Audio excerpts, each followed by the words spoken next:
3, el verso 4.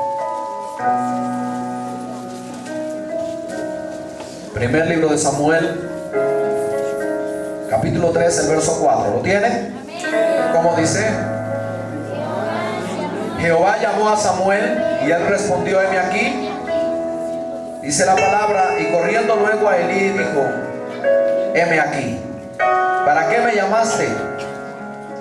Y él le dijo: yo no te he llamado, vuelve a acostarte. Y él se volvió y se acostó. Y Jehová volvió a llamar otra vez a Samuel. ¿Y qué dice la palabra?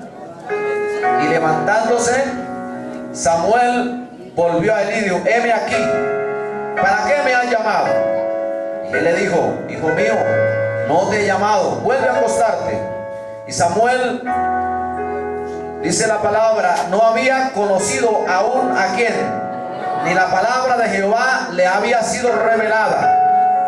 Jehová pues llamó la tercera vez a Samuel, y se levantó y vino a Elí y dijo: heme aquí, ¿para qué me has llamado? Entonces entendió Elí que Jehová llamaba al joven, y dijo Elí a Samuel: ve y acuéstate, y si te llamare dirás: habla Jehová, porque tu siervo oye.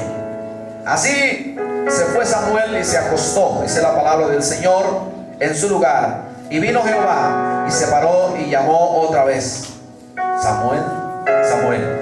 Entonces Samuel dijo: habla, porque tu siervo oye.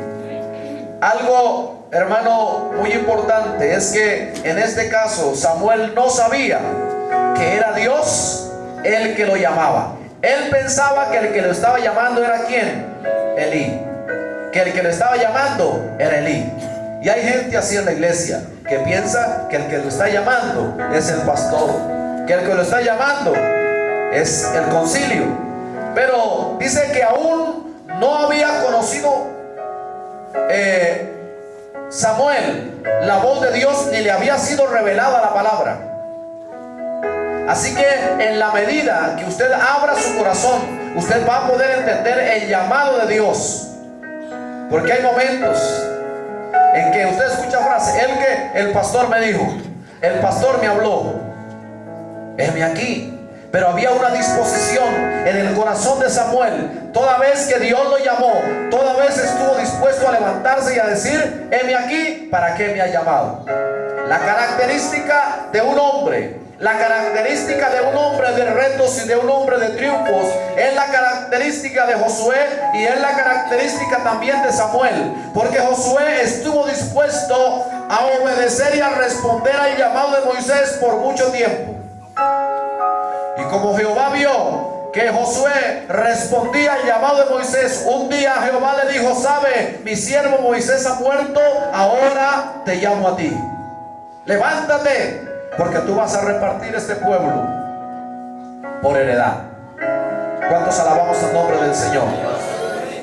También, al igual que este hombre llamado Samuel, este joven, este niño, adolescente llamado Samuel, respondió al llamado de Elí. Muchas veces Elí lo mandó a llenar los estanques con agua, a apagar las lámparas en el templo, y el joven Samuel estuvo dispuesto a responder al llamado de Elí.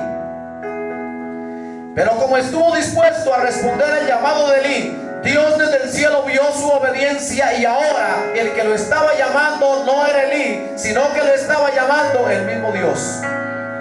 A su nombre. ¿Cuántos estamos dispuestos a responder al llamado? Pero ¿cómo podemos hablar de llamado? Cuando, si a usted se le llama, se le dice: Samuel, y él dice: no estoy aquí. Pero él decía: estoy aquí. ¿Va a hacer una visita a tal familia? No. ¿Va a hacer este trabajo en tal grupo de crecimiento? No.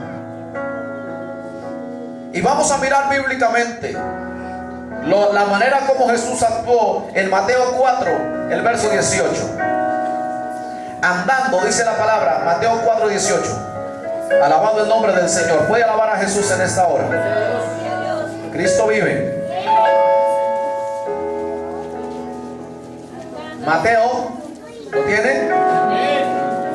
4:18. Andando Jesús junto al mar de Galilea, ¿lo tiene? Vio a dos hermanos, Simón llamado Pedro y Andrés su hermano, que echaban las redes al mar, porque eran pescadores. Y les dijo: venid en pos de mí, y yo os haré pescadores de hombres. Ellos entonces dejaron al instante las redes y le siguieron.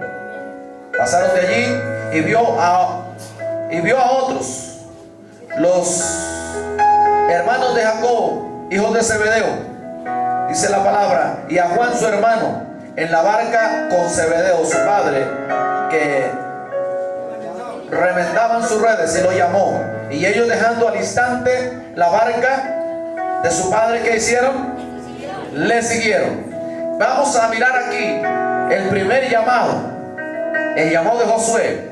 Segundo llamado, el llamado de Samuel. El tercer llamado, el llamado de los discípulos. Y todos tienen un común denominador: la disposición en su corazón a responderle a Dios. Al instante le siguieron. La pregunta es: ¿conocían los hijos de Zebedeo?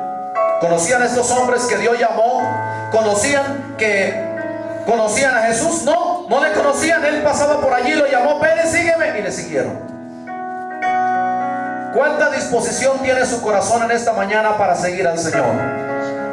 ¿Cuánta disposición hay en su alma para seguir al Señor? Cristo vive. Dios formó una iglesia, el cual es el cuerpo y Él es la cabeza. El Señor es la cabeza de la iglesia y nosotros el cuerpo. Pero como la iglesia es el cuerpo, tiene que estar dirigida por la cabeza, que es Cristo. ¿Cuántos alaban el nombre del Señor? Él es el dueño de la iglesia, el centro de la iglesia. Pero no podemos trabajar, alabado sea el nombre del Señor, al menos que no estemos bajo la cobertura de su presencia, la cobertura de Cristo, la cobertura de su obra. Porque mire usted cómo en la iglesia Dios levanta ministerios para edificación de la misma iglesia. A unos llamó Dios pastores, a otros llamó Dios evangelistas, a otros llamó Dios maestros. Alabado el nombre del Señor. Y todos para la edificación de la misma. Dios no levanta ministerio para bendecir al mundo. Dios levanta ministerio para bendecir la misma iglesia. ¿Puede entender eso, hermano? Alabado el nombre del Señor. Dios bendice desde adentro de la iglesia, bendice la iglesia. Cuando se levanta un ministerio en la iglesia, por pequeño que parezca, es para bendición de la misma iglesia. Por eso toda vez que usted vea que se está levantando un ministerio, usted está diciendo: eso es bendición para mí. Cuando alaban el nombre del Señor. Cuando usted ve que se levanta un nuevo ministerio, usted tiene que decir: eso es bendición. Eso es para la edificación de la misma iglesia. ¿Qué tal? Dios nos guarde que en la iglesia no se levantara otro pastor. Entonces se acabaría la iglesia. No se levantara otro evangelista. Entonces, ¿qué pasa? Se acabaría la iglesia. Pero ¿cuántos años hace que se está renovando la iglesia? Y cada vez que muere un ministro, Dios levanta otro. Murió Moisés. Era un siervo de Dios, ¿sí o no? Pero no era irreemplazable. Ahí estaba Josué para reemplazarlo. ¿Cuántos alaban el nombre del Señor? Un día, por cualquier situación que sea que nos vayamos con el Señor o que ya no estemos ministrando, ya no vamos a ser el pastor de esta iglesia, pero Dios va a levantar otro. ¿Cuántos alaban el nombre del Señor? Y estamos equivocados, ¿sabe? Y es triste cuando en una iglesia no se levanta otro ministro, no se levanta otra iglesia, cuando la iglesia está llamada a producir más iglesias. Cuando pasa una iglesia 10 años y no produce otra iglesia. Yo creo que una iglesia bien formada, hermanos, yo voy a decirles algo, ya como algunas iglesias como la de Funza, como la de Chapinero, como la de Ibagué, yo creo que en un año, si toda la iglesia se propusiera, podría levantar una nueva iglesia en un año, sobradamente. Pero ¿cuántas veces pasa? ¿Cuánto? Años, y no se levanta una nueva iglesia. ¿Ve? No se levanta un nuevo grupo de crecimiento. ¿Cuántos alabamos al nombre del Señor? Dios quiere que nosotros respondamos al llamado de Dios. Alabado sea el nombre del Señor para siempre. La hora ha llegado. Programa del Centro Evangelístico Sion. Visítenos en Mochuelo. Reuniones en Villa del Cerro Chapinero. Reuniones en Funza. Reuniones. Centro Evangelístico Sion, una iglesia con proyección.